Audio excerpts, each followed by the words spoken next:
每日靈修讀經系列，靈動每天，開到水深之處，耶穌比喻30日。第8日，芥菜籽的比喻。1、馬可福音4章30至32，新漢語。耶穌又說：我們用什麼來比擬神的國呢？用什麼比喻來形容它呢？它好像一粒芥菜籽，種在地上的時候，比地上所有種子都小。可是種下以後，卻長高起來，長得比所有的蔬菜都大，並且長出粗大的枝條。這樣，空中的飛鳥也能夠在它的蔭下棲息。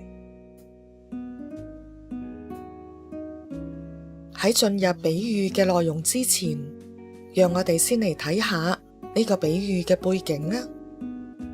當時嘅場景係耶穌喺海邊教導眾人，用咗一連串嘅比喻講述天國嘅奧秘，從撒種嘅比喻、斗底下嘅燈，到種子生長嘅比喻，最後以芥菜籽嘅比喻作為總結。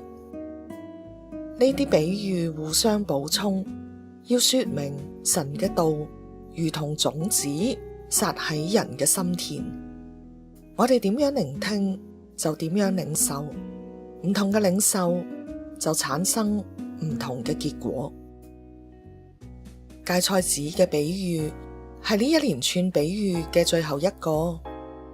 天國就好似一粒芥菜籽，原本係白子當中最微小嘅，種喺地裏面長起嚟啦，卻比各樣嘅菜都大，又長出粗大嘅枝子，甚至成為飛鳥嘅蔭庇。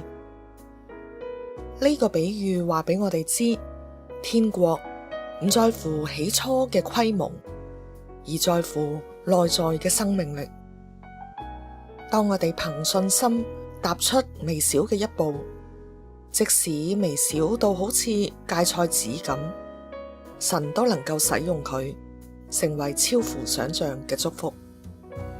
呢個就係天國所帶嚟嘅顛覆性嘅力量。神時常都會使用世人睇為卑微嘅事物，成就佢榮耀嘅計劃。我哋要學習喺微小當中睇見神嘅偉大，憑信心領受嗰個好似唔起眼嘅道種，深信嗰個使種子生長嘅神，最終必定會使佢成為多人嘅祝福。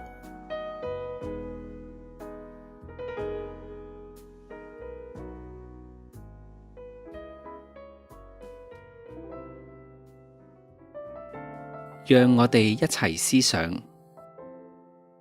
1、喺你嘅生命中有嗰啲好似芥菜籽咁細嘅微小舉動嗎？例如一次嘅順服，一件卑微嘅服侍，一個暗中嘅禱告，正係等待神使用佢生長啊。2、你相信神能夠使用你嗰啲看似微不足道嘅恩賜，成為他人嘅祝福嗎？你曾經有咁樣嘅經歷嗎？回應禱告。親愛嘅天父，我願意將我微小而又不足嘅恩賜全然交託，求你去使用，使到佢不僅係滋養我，更加能夠成為他人嘅祝福同埋蔭庇。奉主耶穌嘅名字禱告，阿門。